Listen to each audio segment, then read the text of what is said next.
Pernahkah kita semua merasa, di tengah riuhnya media sosial saat ini, pesan kebaikan justru seringkali tenggelam oleh hoaks atau cara penyampaian yang terasa menghujat?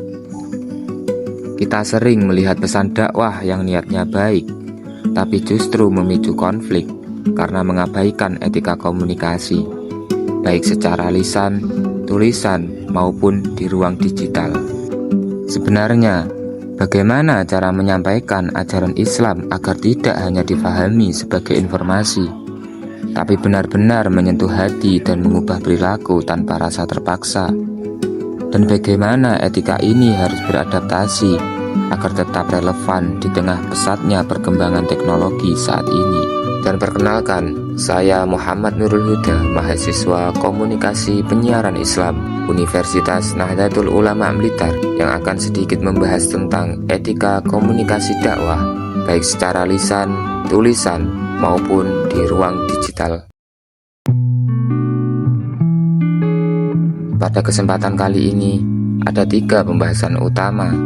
Yang pertama, pengertian komunikasi dakwah dan fungsinya dalam Islam. Yang kedua, etika komunikasi dakwah dalam bentuk lisan, tulisan, dan digital. Yang ketiga, solusi agar etika komunikasi dakwah tetap relevan di tengah perkembangan teknologi saat ini. Bagaimana pengertian dan fungsi dari komunikasi dakwah? Komunikasi dakwah adalah proses penyampaian ajaran Islam yang dilakukan secara sadar, terencana, dan sistematis melalui kegiatan komunikasi. Dakwah tidak hanya sebatas aktivitas berbicara atau menyampaikan informasi keagamaan, tetapi merupakan pengajian spiritual yang bertujuan mengajak manusia menuju kebenaran dan mendekatkan diri kepada Allah Subhanahu wa Ta'ala. Dalam perspektif terminologis, komunikasi dakwah mencakup proses pembinaan, pengajaran, dan transformasi moral yang dilakukan oleh dai kepada mat'u melalui metode dan media tertentu agar terjadi perubahan pemahaman, sikap, dan perilaku sesuai dengan nilai-nilai Islam. Sedangkan fungsi komunikasi dakwah adalah menyampaikan ajaran Islam agar dipahami dan diamalkan, membentuk perubahan sikap dan perilaku sesuai nilai Islam, serta membina moral dan keimanan masyarakat demi terciptanya kehidupan yang damai dan berakhlak. Selanjutnya, bagaimana seharusnya etika komunikasi dakwah secara lisan? Yang pertama yaitu qaulan layyinan, menggunakan kata-kata yang menyentuh dan tidak kasar agar tidak membuat pendengar merasa diserang.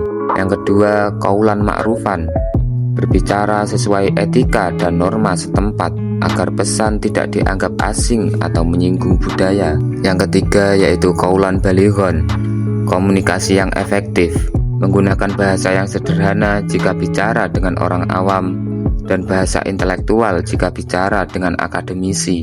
Yang terakhir yaitu menghindari penyakit lisan, menjaga agar dakwah tidak disisipi kesombongan, merasa paling suci, atau menjatuhkan kehormatan orang lain. Selanjutnya yaitu etika komunikasi dakwah secara tulisan. Yang pertama yaitu keakuratan data.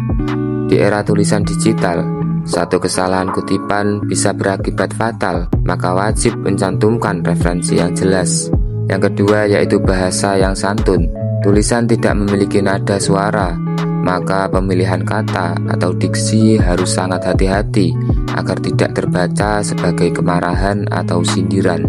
Yang ketiga yaitu objektivitas, fokus pada masalah yang dibahas, bukan menyerang individu secara personal. Yang terakhir yaitu tabayun atau kejelasan, menghindari judul yang clickbait atau menyesatkan, yang hanya demi mendapatkan viewer tapi mengorbankan kebenaran. Selanjutnya yaitu etika komunikasi dakwah di ruang digital. Pertama yaitu digital tabayun, verifikasi ketat sebagai proteksi terhadap fitnah dan konflik berbasis hoaks. Yang kedua yaitu etika dalam berinteraksi, menjadikan kolom komentar sebagai ruang edukasi, bukan arena debat yang destruktif. Yang ketiga yaitu estetika visual syar'i, menghormati hak cipta dan memastikan konten visual jauh dari unsur kemungkaran. Dan yang terakhir yaitu proteksi privasi, menjaga kerahasiaan audien atau mat'u sebagai bentuk amanah dalam berdakwah. Selanjutnya yaitu bagaimana solusi agar etika komunikasi dakwah tetap relevan di tengah perkembangan teknologi saat ini. Menghadapi derasnya arus teknologi, kita tidak boleh hanya menjadi penonton, kita harus menjadi pengemudi yang cerdas. Langkah pertama adalah memperkuat literasi digital, yakni membangun kesadaran kritis umat agar tidak mudah hanyut dalam gelombang informasi agama yang dangkal di internet. Kita perlu melakukan adaptasi konten secara kreatif, membalut pesan-pesan suci ke dalam tren masa kini, baik itu melalui podcast yang mendalam maupun microblogging yang ringkas agar dakwah dapat menyatu dengan gaya hidup generasi muda tanpa menggeser substansi ajaran aslinya.